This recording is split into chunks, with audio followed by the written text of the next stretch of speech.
ನಾಳೆ ದೆಹಲಿ ನೂತನ ಮುಖ್ಯಮಂತ್ರಿ ಪದಗ್ರಹಣ ಫಿಕ್ಸ್. ಇವತ್ತೇ ಬಿಜೆಪಿಯಲ್ಲಿ ಅಚ್ಚರಿಯ ಅಭ್ಯರ್ಥಿ ಆಯ್ಕೆ ಆಗುವುದು ಕೂಡ ಗ್ಯಾರಂಟಿ. ಬಿಜೆಪಿ ಶಾಸಕಾಂಗ ಸಭೆಯಲ್ಲಿ ನೂತನ ನಾಯಕನ ಆಯ್ಕೆಯಾಗಿದೆ. ಅಧಿಕೃತವಾಗಿ ಘೋಷಣೆ ಒಂದೇ ಬಾಕಿ. ದೆಹಲಿ ಸಿಎಂ ಆಯ್ಕೆಗಾಗಿ ಬಿಜೆಪಿ ಶಾಸಕಾಂಗ ಸಭೆ ನಿಗದಿಯಾಗಿದೆ.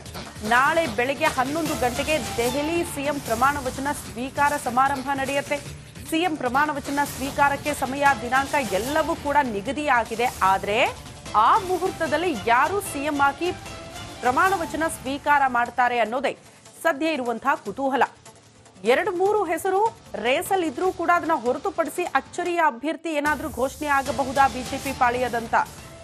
ಯಾಕಂದ್ರೆ ಪ್ರತಿ ಬಾರಿ ಕೂಡ ಬಿಜೆಪಿ ಅಂಥ ಬದಲಾವಣೆಗಳಿಗೆ ಮುನ್ನುಡಿಯಾಗಿದೆ. ಈ ಹಿಂದೆ ಕೂಡ ಅಚ್ಚರಿ ಅಭ್ಯರ್ಥಿಗಳು ಯಾರು ಕೂಡ ನಿರೀಕ್ಷೆ ಮಾಡದಂತ ಹೆಸರುಗಳನ್ನ ಕೂಡ ಘೋಷಣೆ ಮಾಡಿದ ಉದಾಹರಣೆ ಬಿಜೆಪಿ ಪಾಳಿಯದಲ್ಲಿ ಇದೆ.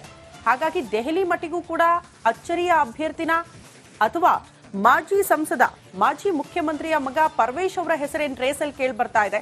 ಅವರೇ ಅಂತಿಮವಾಗಿ ದೆಹಲಿಯ ಚುಕ್ಕಾಣಿ ಹಿಡಿದು ಸಿಎಂ ಆಗಿ ಪ್ರಮಾಣ ವಚನ ಸ್ವೀಕಾರ ಮಾಡಬಹುದಾ? ಇಂಥದೊಂದು ಕುತೂಹಲ ಅಂತೂ ಇದೆ.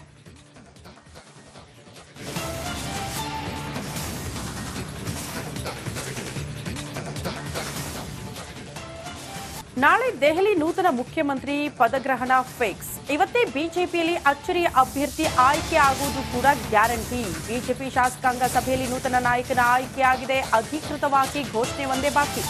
ದೆಹಲಿ ಸಿಎಂ ಆಯ್ಕೆಗಾಗಿ ಬಿಜೆಪಿ ಶಾಸಕಾಂಗ ಸಭೆ ನಿಗದಿಯಾಗಿದೆ.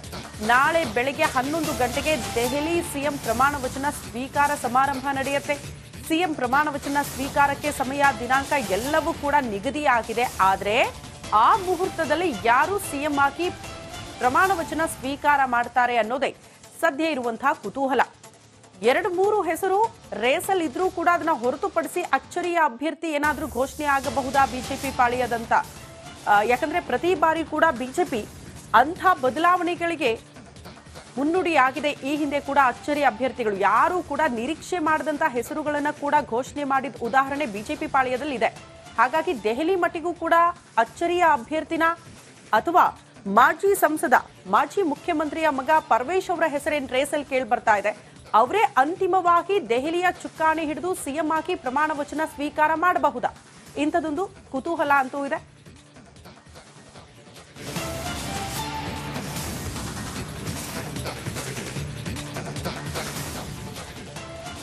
ನಾಳೆ ದೆಹಲಿ ನೂತನ ಮುಖ್ಯಮಂತ್ರಿ ಪದಗ್ರಹಣ ಫಿಕ್ಸ್. ಇವತ್ತೇ ಬಿಜೆಪಿಯಲ್ಲಿ ಅಚ್ಚರಿಯ ಅಭ್ಯರ್ಥಿ ಆಯ್ಕೆ ಆಗುವುದು ಕೂಡ ಗ್ಯಾರಂಟಿ. ಬಿಜೆಪಿ ಶಾಸಕಾಂಗ ಸಭೆಯಲ್ಲಿ ನೂತನ ನಾಯಕನ ಆಯ್ಕೆಯಾಗಿದೆ. ಅಧಿಕೃತವಾಗಿ ಘೋಷಣೆ ಒಂದೇ ಬಾಕಿ.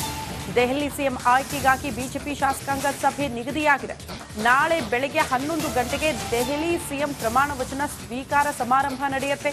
ಸಿಎಂ ಪ್ರಮಾಣ ವಚನ ಸ್ವೀಕಾರಕ್ಕೆ ಸಮಯ, ದಿನಾಂಕ ಎಲ್ಲವೂ ಕೂಡ ನಿಗದಿಯಾಗಿದೆ. ಆದರೆ ಆ ಮುಹೂರ್ತದಲ್ಲಿ ಯಾರು ಸಿಎಂ ಆಗಿ ಪ್ರಮಾಣ ವಚನ ಸ್ವೀಕಾರ ಮಾಡ್ತಾರೆ ಅನ್ನೋದೇ ಸದ್ಯ ಇರುವಂತಹ ಕುತೂಹಲ.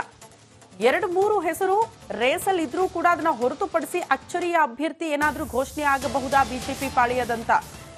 ಯಾಕಂದ್ರೆ ಪ್ರತಿ ಬಾರಿ ಕೂಡ ಬಿಜೆಪಿ ಅಂಥ ಬದಲಾವಣೆಗಳಿಗೆ ಮುನ್ನುಡಿಯಾಗಿದೆ. ಈ ಹಿಂದೆ ಕೂಡ ಅಚ್ಚರಿ ಅಭ್ಯರ್ಥಿಗಳು ಯಾರು ಕೂಡ ನಿರೀಕ್ಷೆ ಮಾಡದಂತ ಹೆಸರುಗಳನ್ನ ಕೂಡ ಘೋಷಣೆ ಮಾಡಿದ ಉದಾಹರಣೆ ಬಿಜೆಪಿ ಪಾಳಿಯದಲ್ಲಿ ಇದೆ.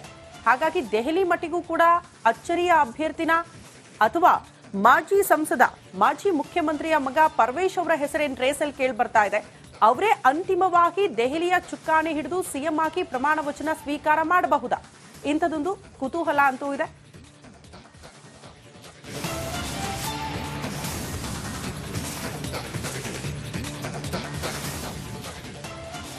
ನಾಳೆ ದೆಹಲಿ ನೂತನ ಮುಖ್ಯಮಂತ್ರಿ ಪದಗ್ರಹಣ ಫಿಕ್ಸ್. ಇವತ್ತೇ ಬಿಜೆಪಿಯಲ್ಲಿ ಅಚ್ಚರಿಯ ಅಭ್ಯರ್ಥಿ ಆಯ್ಕೆ ಆಗುವುದು ಕೂಡ ಗ್ಯಾರಂಟಿ. ಬಿಜೆಪಿ ಶಾಸಕಾಂಗ ಸಭೆಯಲ್ಲಿ ನೂತನ ನಾಯಕನ ಆಯ್ಕೆಯಾಗಿದೆ. ಅಧಿಕೃತವಾಗಿ ಘೋಷಣೆ ಒಂದೇ ಬಾಕಿ.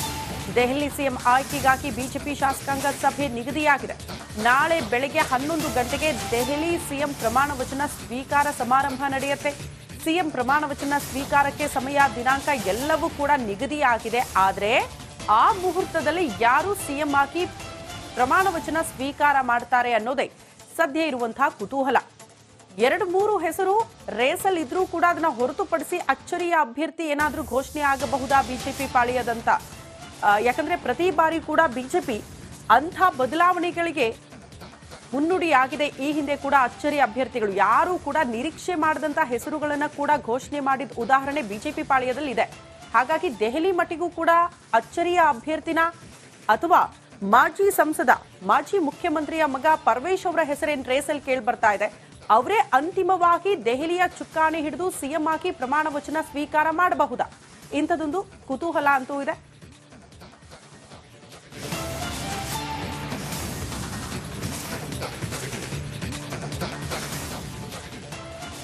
ನಾಳೆ ದೆಹಲಿ ನೂತನ ಮುಖ್ಯಮಂತ್ರಿ ಪದಗ್ರಹಣ ಫಿಕ್ಸ್. ಇವತ್ತೇ ಬಿಜೆಪಿಯಲ್ಲಿ ಅಚ್ಚರಿಯ ಅಭ್ಯರ್ಥಿ ಆಯ್ಕೆ ಆಗುವುದು ಕೂಡ ಗ್ಯಾರಂಟಿ. ಬಿಜೆಪಿ ಶಾಸಕಾಂಗ ಸಭೆಯಲ್ಲಿ ನೂತನ ನಾಯಕನ ಆಯ್ಕೆಯಾಗಿದೆ. ಅಧಿಕೃತವಾಗಿ ಘೋಷಣೆ ಒಂದೇ ಬಾಕಿ. ದೆಹಲಿ ಸಿಎಂ ಆಯ್ಕೆಗಾಗಿ ಬಿಜೆಪಿ ಶಾಸಕಾಂಗ ಸಭೆ ನಿಗದಿಯಾಗಿದೆ. ನಾಳೆ ಬೆಳಗ್ಗೆ 11 ಗಂಟೆಗೆ ದೆಹಲಿ ಸಿಎಂ ಪ್ರಮಾಣ ವಚನ ಸ್ವೀಕಾರ ಸಮಾರಂಭ ನಡೆಯುತ್ತೆ. ಸಿಎಂ ಪ್ರಮಾಣ ವಚನ ಸ್ವೀಕಾರಕ್ಕೆ ಸಮಯ, ದಿನಾಂಕ ಎಲ್ಲವೂ ಕೂಡ ನಿಗದಿಯಾಗಿದೆ. ಆದರೆ ಆ ಮುಹೂರ್ತದಲ್ಲಿ ಯಾರು ಸಿಎಂ ಆಗಿ ಪ್ರಮಾಣ ವಚನ ಸ್ವೀಕಾರ ಮಾಡ್ತಾರೆ ಅನ್ನೋದೇ ಸದ್ಯ ಇರುವಂತಹ ಕುತೂಹಲ. 2-3 ಹೆಸರು ರೇಸಲ್ಲಿ ಇದ್ರೂ ಕೂಡ ಅದನ್ನ ಹೊರತುಪಡಿಸಿ ಅಚ್ಚರಿಯ ಅಭ್ಯರ್ಥಿ ಏನಾದ್ರೂ ಘೋಷಣೆ ಆಗಬಹುದಾ ಬಿಜೆಪಿ ಪಾಳಿಯದಂತ? ಯಾಕಂದ್ರೆ ಪ್ರತಿ ಬಾರಿ ಕೂಡ ಬಿಜೆಪಿ ಅಂಥ ಬದಲಾವಣೆಗಳಿಗೆ ಮುನ್ನುಡಿಯಾಗಿದೆ. ಈ ಹಿಂದೆ ಕೂಡ ಅಚ್ಚರಿ ಅಭ್ಯರ್ಥಿಗಳು ಯಾರೂ ಕೂಡ ನಿರೀಕ್ಷೆ ಮಾಡದಂತ ಹೆಸರುಗಳನ್ನ ಕೂಡ ಘೋಷಣೆ ಮಾಡಿದ ಉದಾಹರಣೆ ಬಿಜೆಪಿ ಪಾಳ್ಯದಲ್ಲಿ ಇದೆ. ಹಾಗಾಗಿ ದೆಹಲಿ ಮಟ್ಟಿಗೂ ಕೂಡ ಅಚ್ಚರಿಯ ಅಭ್ಯರ್ಥಿನ ಅಥವಾ ಮಾಜಿ ಸಂಸದ, ಮಾಜಿ ಮುಖ್ಯಮಂತ್ರಿಯ ಮಗ ಪರ್ವೇಶ್ ಅವರ ಹೆಸರೇನು ರೇಸಲ್ಲಿ ಕೇಳಿ ಬರ್ತಾ ಇದೆ. ಅವರೇ ಅಂತಿಮವಾಗಿ ದೆಹಲಿಯ ಚುಕ್ಕಾಣಿ ಹಿಡಿದು ಸಿಎಂ ಆಗಿ ಪ್ರಮಾಣ ವಚನ ಸ್ವೀಕಾರ ಮಾಡಬಹುದಾ? ಇಂಥದೊಂದು ಕುತೂಹಲ ಅಂತೂ ಇದೆ.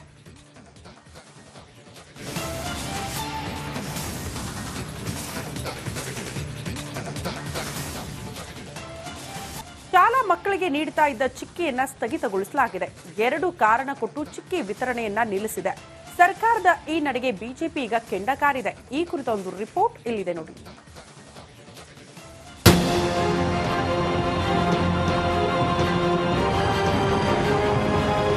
ಎಷ್ಟೋ ಜನರ ಬಾಲ್ಯವನ್ನ ನೆನಪಿಸುವ ಶೇಂಗಾ ಚಿಕ್ಕಿ. ಶೇಂಗಾಗೆ ಬೆಲ್ಲದ ಪಾಕ ಕೊಟ್ಟು ಮಾಡುವಂತಹ ಚಿಕ್ಕಿ ಮನೆ ಮಕ್ಕಳ ಹೃದಯವನ್ನ ಕದ್ದ ಸಿಹಿ ತಿನಿಸು. ಬಡವರ ಬಾದಾಮಿ ಈ ಚಿಕ್ಕಿಗೆ ಸರ್ಕಾರ ಗೇಟ್ ಪಾಸ್ ಕೊಟ್ಟಿದೆ. ಶಾಲಾ ಮಕ್ಕಳಿಗೆ ನೀಡ್ತಿದ್ದ ಚಿಕ್ಕಿ ಸ್ಥಗಿತಕ್ಕೆ ಆದೇಶ. 2 ಕಾರಣ ಕೊಟ್ಟು ವಿತರಣೆ ನಿಲ್ಲಿಸಿದ ಸರ್ಕಾರ. ಬಿಸಿಯೂಟ ಯೋಜನೆಯಡಿ ಸರ್ಕಾರಿ ಹಾಗೂ ಅನುದಾನಿತ ಶಾಲೆಗಳ 1ರಿಂದ 10ನೇ ತರಗತಿ ಮಕ್ಕಳಿಗೆ ಪೂರಕ ಪೌಷ್ಟಿಕ ರೂಪದಲ್ಲಿ ಚಿಕ್ಕಿಯನ್ನ ವಿತರಿಸಲಾಗ್ತಾ ಇದೆ. ಆದ್ರೆ ಇದೀಗ ಶಿಕ್ಷಣ ಇಲಾಖೆ ರಾಜ್ಯದಲ್ಲಿ ಇನ್ಮುಂದೆ ಶಾಲಾ ಮಕ್ಕಳಿಗೆ ಚಿಕ್ಕಿಯನ್ನ ನೀಡೋದಿಲ್ಲ ಅಂತ ಆದೇಶದಲ್ಲಿ ಹೇಳಿದೆ. ಧಾರವಾಡ ಮತ್ತು ಕಲಬುರಗಿಯಲ್ಲಿರುವಂತಹ ಶಾಲಾ ಶಿಕ್ಷಣ ಇಲಾಖೆಯ ಆಯುಕ್ತರು ಶಾಲಾ ಮಕ್ಕಳಿಗೆ ನೀಡಲಾಗ್ತಾ ಇರುವಂತಹ ಚಿಕ್ಕಿಯಲ್ಲಿ ಕೊಬ್ಬಿನ ಅಂಶ ಮತ್ತು ಸಕ್ಕರೆ ಅಂಶ ಅಧಿಕವಾಗಿದೆ ಅಂತ ಹೇಳಿದ್ದಾರೆ. ನಿಗದಿತ ಪ್ರಮಾಣದಲ್ಲಿ ಚಿಕ್ಕಿಯು ಲಭ್ಯವಾಗ್ತಾ ಇಲ್ಲ. ಅಲ್ಲದೆ ಇದನ್ನ ಸಮರ್ಪಕವಾಗಿ ಸಂಗ್ರಹಿಸದೇ ಇರುವುದು ಹಾಗೂ ಅವಧಿ ಮೀರಿದ ಚಿಕ್ಕಿಗಳನ್ನ ಮಕ್ಕಳಿಗೆ ನೀಡ್ತಾ ಇರೋದು ಕಂಡು ಬಂದಿದೆ. ಈ ಎಲ್ಲ ಸಂಗತಿಗಳು ಮಕ್ಕಳ ಆರೋಗ್ಯದ ಮೇಲೆ ವ್ಯತಿರಿಕ್ತ ಪರಿಣಾಮ ಬೀರಬಹುದು. ಹಾಗಾಗಿ ಚಿಕ್ಕಿ ವಿತರಣೆ ಸ್ಥಗಿತಗೊಳಿಸಿ ಮೊಟ್ಟೆ ಅಥವಾ ಬಾಳೆಹಣ್ಣು ಮಾತ್ರ ವಿತರಿಸಲು ಶಿಕ್ಷಣ ಇಲಾಖೆ ಆದೇಶಿಸಿದೆ.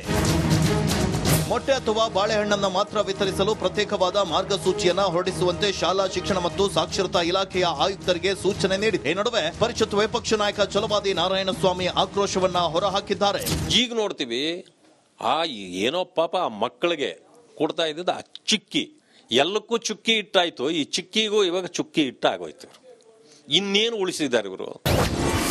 ಚಿಕ್ಕಿ ಬದಲಿಗೆ ಮೊಟ್ಟೆ ಅಥವಾ ಬಾಳೆಹಣ್ಣು ವಿತರಣೆ.